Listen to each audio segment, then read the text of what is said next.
Good morning, students. Today we start our next lecture, next topic in accounts. That's name is goodwill. What is goodwill, बेटा? आज हम हमारा नया topic जो है वो शुरू करेंगे, जिसका नाम क्या है? गुडविल। तो जो टॉपिक हम सबसे पहले शुरू कर रहे हैं, सबसे पहले तो हमें उसके बारे में नॉलेज होनी चाहिए कि ये गुडविल जो है ये होती क्या है। What is the meaning of goodwill? Goodwill होती है बेटा our past efforts. Goodwill is our past efforts. एक बी सिंपल सी बात करते हैं बेटा कि पास्ट में जो भी हमने मेहनत की है, ठीक है, उसका रिजल्ट हमें कब मिलता है? उसका रिजल्ट हमें फ्यूचर में मिलता है। आज अगर हम ढंग से पढ़ेंगे तो उसका रिजल्ट हमें कब मिलेगा? उसका रिजल्ट हमें फ्यूचर में मिलेगा, है ना। तो what is goodwill? Goodwill is our past efforts, ठीक है, विच आर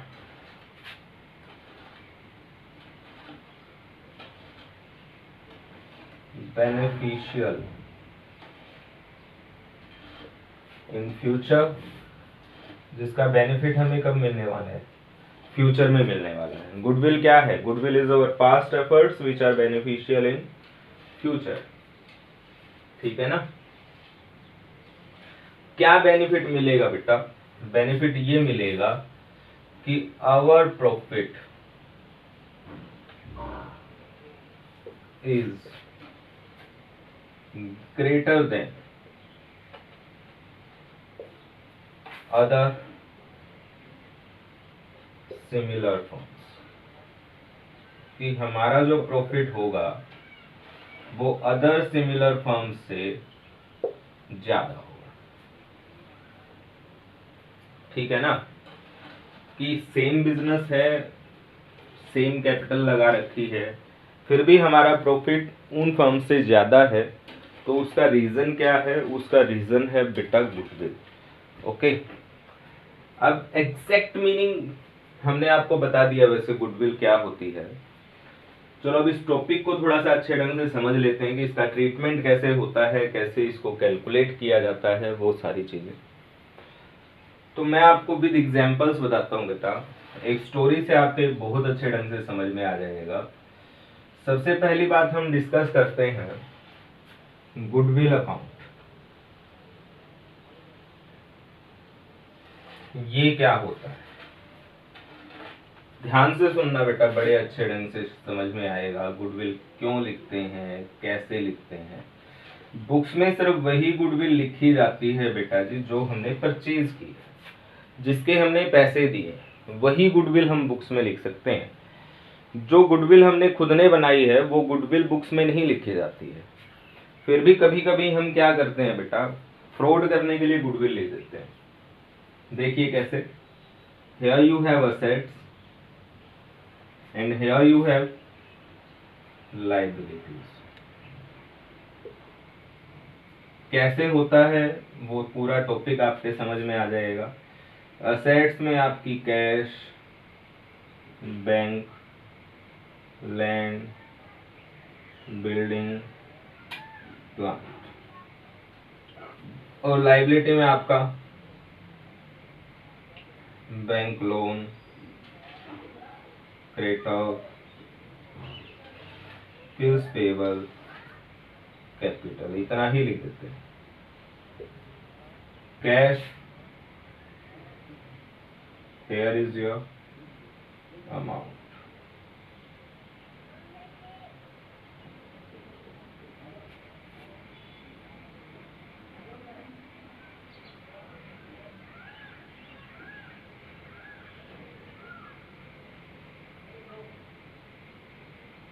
$10 lakhs प्लस 5 कर देते हैं।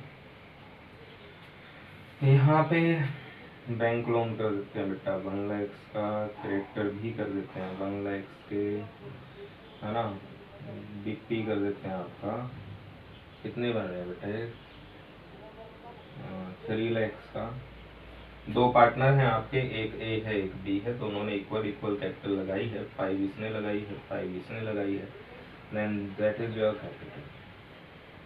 Okay, then their sum is 15 lakhs and here is also 15 lakhs। तो ये आपकी बैलेंस शीट है। अब हम इस टॉपिक को बड़े ध्यान से देखना बेटा, बड़े अच्छे ढंग से समझ में आएगा। अब आप लोगों ने प्लान बनाया कि ए और बी ने प्लान बनाया कि हम एक नया पार्टनर और ले लें जिसका नाम क्या है, सी। ओके, तो अगर हम नए पार्टनर सी को बिजनेस में ऐड करेंगे, उसका एडमिशन करेंगे, उसको एडमिट करेंगे, तो बेटा वो हमें कितने रुपए की कैपिटल पे करेगा? वो हमें 5 lakhs रुपीज पे करेगा। क्यों करेगा? क्योंकि ए और बी की कैपिटल कितनी है, 5 lakhs है। तो वो कितनी अमाउंट पे करेगा? 5 lakhs ही पे करेगा। समझ आ गया ना बेटा? बाकी ए और बी ने सोचा कि हमें सी से कितने रुपए लेने हैं, 6 lakhs रुपीज लेने हैं। वो देगा कितने? 5 lakhs। और हमने प्लान क्या बनाया है कि सी से कितने लेने हैं, 6 lakhs लेने हैं। तो क्या सी 6 lakhs रुपीज आपको देगा? नहीं जी, नहीं देगा। तो क्या किया जाए? वो तो एक ही शर्त पे 6 lakhs रुपीज आपको पे कर सकता है। वो कब? जब ए की और बी की, इनकी कैपिटल अगर 6 lakhs होगी तो ही आपको वो 6 lakhs अमाउंट पे करेगा, अदरवाइज पे नहीं करेगा। तो इन्होंने दिमाग लगाना शुरू किया बेटा कि हमारी कैपिटल 6 lakhs रुपीज कैसे हो। तो ए ने कहा बी से कि जा अपनी बैलेंस शीट उठा के ला, देखते हैं क्या उपचार है हमारे पास। वो बैलेंस शीट उठा के लाते हैं तो उसने सोचा यार कैपिटल 6 लाख रुपए होनी चाहिए। अगर वो यहाँ पे 6 और 6 कर दे तो यहाँ पे तो 12 lakhs हो जाएंगे, तो यहाँ पे तो 17 सम आएगा और यहाँ पे 15 आएगा। तो क्या किया जाए? 2 lakhs का कैश इंक्रीज कर दें? नहीं कर सकते, वो तो दिखेगा साफ कितना रखा है। तो बैंक बैलेंस कर दें? वो भी नहीं हो सकता। लैंड की वैल्यू इंक्रीज कर दें? नहीं जी, वो भी नहीं हो सकती। बिल्डिंग की इंक्रीज कर देते हैं, वो भी साफ दिखेगी, प्लांट भी साफ दिखेगा।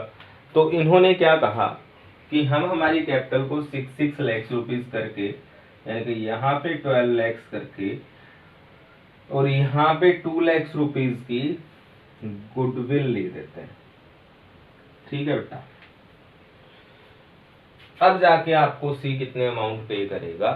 6 lakhs रुपीज पे करेगा।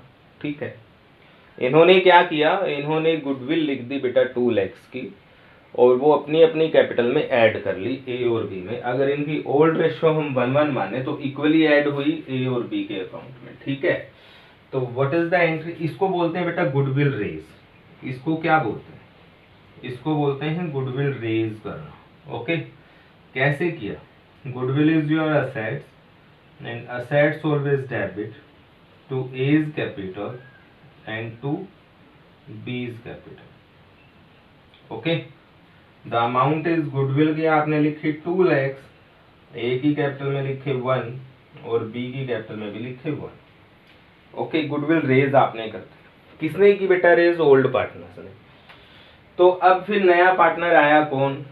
सी। सी ने आते ही क्या कहा कि जी लाओ आपकी बैलेंस शीट दिखाओ। उसने बैलेंस शीट चेक की तो फिर उसने क्या कहा कि कैश आपका बिल्कुल ठीक है, बैंक बैलेंस ठीक है, लैंड भी ठीक है, बिल्डिंग भी ठीक है। ये क्या है? गुडविल। ये दिखाओ मेरे को, ये दिखी नहीं मुझे, कहाँ से लेके आए?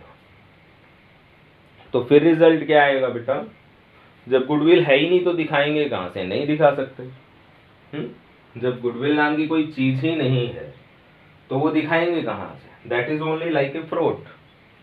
ओके, और कुछ नहीं है। तो ए और बी अगर क्या थे, वो बोलते हैं ना अपनी लैंग्वेज में शाणे थे, तो सी जो था वो इनसे डेढ़ शाना था। तो फिर सी ने क्या किया कि बोला जी आपकी सारी चीजें ठीक हैं, बाकी एक गुडविल नाम की चीज जो आपने लिख रखी है इसको आप हटाओ यहाँ से, ऐसी कोई चीज नहीं होती। ठीक है ना? तो फिर ये क्या करेंगे बेटा? जैसे इन्होंने गुडविल को रेज किया था उसी तरह से इनको गुडविल अकाउंट को क्लोज करना पड़ेगा। फिर ये क्या करेंगे? गुडविल अकाउंट को क्या करेंगे, क्लोज करेंगे। तो उसके लिए क्या करना पड़ेगा, ए की कैपिटल जैसे क्रेडिट की थी वैसे ही डेबिट करनी पड़ेगी, और बी की कैपिटल जैसे क्रेडिट करी थी वैसे ही डेबिट करनी पड़ेगी। टू क्या डेबिट किया था, गुडविल, उसको क्रेडिट करना पड़ेगा। To goodwill account what is the amount, here is 1 lakhs and here is also 1 lakhs and here is 2 lakhs। That is your journal entry of goodwill account close and that is your journal entry of goodwill account raise। Okay, तो ये आपका बेटा goodwill account का topic है कि goodwill account raise कैसे होता है और गुडविल अकाउंट क्लोज कैसे होता है। बेटा ये दोनों ही आपके ओल्ड रेशियो में होते हैं, रेज भी ओल्ड रेशियो में होता है और क्लोज भी ओल्ड ही रेशियो में होता है। ठीक है, गुडविल होती क्या है, रेज कैसे की जाती है और क्लोज कैसे की जाती है। Both are in old ratio, both are in old ratio. Old ratio में ही इसको रेज करते हैं और ओल्ड रेशियो में ही इसको क्लोज करते हैं, क्योंकि जैसे आपने रेज की है वैसे ही क्लोज होगी। ठीक है ना। तो गुडविल अकाउंट का टॉपिक आप इस लेक्चर में अच्छे ढंग से करेंगे। After that in next lecture we start our next topic, that's name is goodwill valuation. Next lecture में हम जो शुरू करने वाले हैं वो हमारा टॉपिक जो रहेगा बेटा वो गुडविल वैल्यूएशन का रहेगा। आज हमने जो टॉपिक किया है वो कौन सा किया है, वो किया है गुडविल अकाउंट। ठीक है, इसकी 2 ही एंट्रीज होती हैं, या तो आपको गुडविल रेज करनी पड़ेगी या आपको गुडविल क्लोज करनी पड़ेगी, और दोनों की दोनों किस रेशियो में होंगी, दोनों की दोनों ओल्ड रेशियो में होंगी। ठीक है, आ गया होगा समझ में कैसे होता है, कब होता है, क्यों होता है। ओके, गुडविल अकाउंट के विषय में बातें आपके समझ में आ ही गई होंगी। In next lecture we discuss about our next topic, that's name is goodwill valuation and these topics are important for your partnership. Okay बेटा, जो आपकी पार्टनरशिप की बुक है उनके उसके लिए ये टॉपिक्स आपके लिए मोस्ट इम्पोर्टेंट हैं। इनको आप बहुत अच्छे ढंग से करोगे, अदरवाइज आपको पार्टनरशिप नहीं आएगी, समस्या हो जाएगी। ओके ओके बेटा।